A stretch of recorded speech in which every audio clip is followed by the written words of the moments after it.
সেখানে আমরা শুনেছি রাজ্যে প্রচুর কাজ রয়েছে, তারপরেও একাধিক পরিযায়ী শ্রমিক। কি বলবেন এই বিষয় নিয়ে তন্ময় বাবু?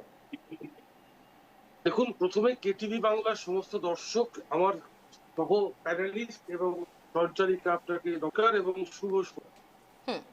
আপনার কথা যে বাঙালি বাংলা বলতে পারছে না ভিন্ন ভিন দেশে, তো দেখুন এই সমস্যাটা শুধু আজকে বলে নয়, আমরা বিভিন্ন সময় দেখেছি বাঙালিদের ওপর একটা বিক্ষোভ বিভিন্ন রাজ্যে, শুধু আজকে পুনেতে বলে নয়, আমরা এর আগে ঝাড়খণ্ডে দেখেছি, যদি ভুল লাগবে আমরা এর আগে বিহারে দেখেছি, আমরা এর আগে রাজস্থানে দেখেছি।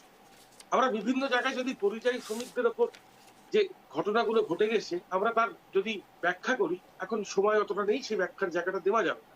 কিন্তু আজকে দাঁড়িয়ে যে সুখেন মাহাতো আপনারা দেখাচ্ছেন, মৃত্যু 24শে ডিসেম্বর 2025, ঘটনাটা উড়িষ্যা সম্বলপুরে। হ্যাঁ, এরকম বিভিন্ন ঘটনা আজকের দিনে দাঁড়িয়ে বাঙালিদের ওপর একটা থ্রেট, আফটার বাংলা মানে বাংলার বাইরে বাঙালিদের ওপর একটা থ্রেট।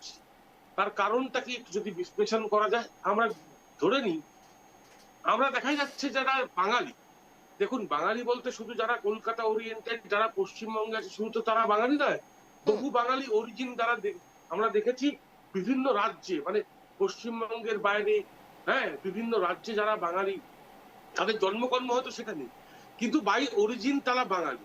এই যে বাঙালি বিদ্বেষ, এটা কেন? এটা নিয়ে বারবার করে আমরা প্রশ্নের সম্মুখীন হচ্ছি এবং খুব দুঃখের বিষয়, বাঙালি প্রশ্নের সন্দেহ নিয়ে আজকে আমাদের ডিবেট। এবং খুন হলেন বাঙালি খুনে, তো বিষয়গুলো কি জানেন? বিষয়গুলো জাতিভেদ বর্ণভেদ যদি মানুষের মধ্যে প্রকারভাবে থাকে, তাহলে তন্ময়বাবু, আমাদের সঙ্গে আরেকজন গেস্ট জুড়ে গিয়েছে, ইন্দ্রজিৎ মজুমদার, তৃণমূল নেতা। আপনাকেও স্বাগত কেটিভি বাংলার শব্দের কাটাকাটি অনুষ্ঠানে যোগদান করার জন্য। বলুন তন্ময়বাবু।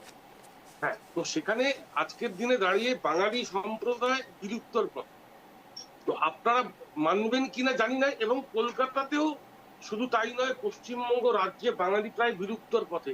সেখানে আমরা যদি বাঙালিকে বিশ্লেষণ করি, বাঙালিয়ানা খ্রিস্টিয়ানা কালচার এটা বিলুপ্তর পথে। এর কারণ কি শুধু বাঙালি দায়ী, না পুরো সমাজ ব্যবস্থা, অর্থনৈতিক ব্যবস্থা এবং পশ্চিমবঙ্গের যে ব্যবস্থাপনা? আজকে 34 বছর বামফ্রন্ট দেখেই, তারপরে আগামী 15 বছর আমরা তৃণমূল সরকারকে দেখেছি।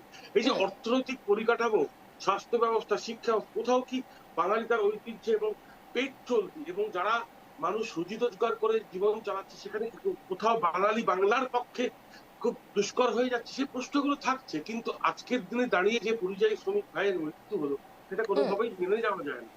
কিন্তু আপনারা দেখতে পাচ্ছেন একটা জিনিস, যত ঘটনা কিন্তু এই নির্বাচনের আগে ঘটছে, এবং আমরা ফেলুদার একটা সিরিজ দেখেছিলাম যত ঘটনা কাঠমান্ডু, তো কোথাও রিকালেক্ট করা যাচ্ছে কি কেন এই ঘটনাগুলো ঘটছে এবং কেনই বা ঘটছে এবং কারা ঘটাচ্ছে? তাদের বিরুদ্ধে প্রশাসনিক কোনো ভূমিকা কি সঞ্চয়ভাবে নেওয়া হচ্ছে? অনেক প্রশ্ন থেকে যাচ্ছে। কিন্তু আজকে সময় কম, আরো প্যানেলিস্টরা আছেন, তারা বলবেন, ভালো বলবেন আশা করি। কিন্তু বাঙালি বাংলা যে সম্পর্কটা এবং বাঙালি যে সম্পর্কটা, সেই দিন থ্রেটস, এটুকুই বলবো। আমি ইন্দ্রজিৎ বাবুর কাছে যাব। এই ঘটনা নিয়ে সব থেকে বেশি যারা অভিযোগ করেছেন তা হচ্ছে তৃণমূল কংগ্রেস। সেখানে দাঁড়িয়ে আমি ইন্দ্রজিৎ বাবুর কাছে যাব।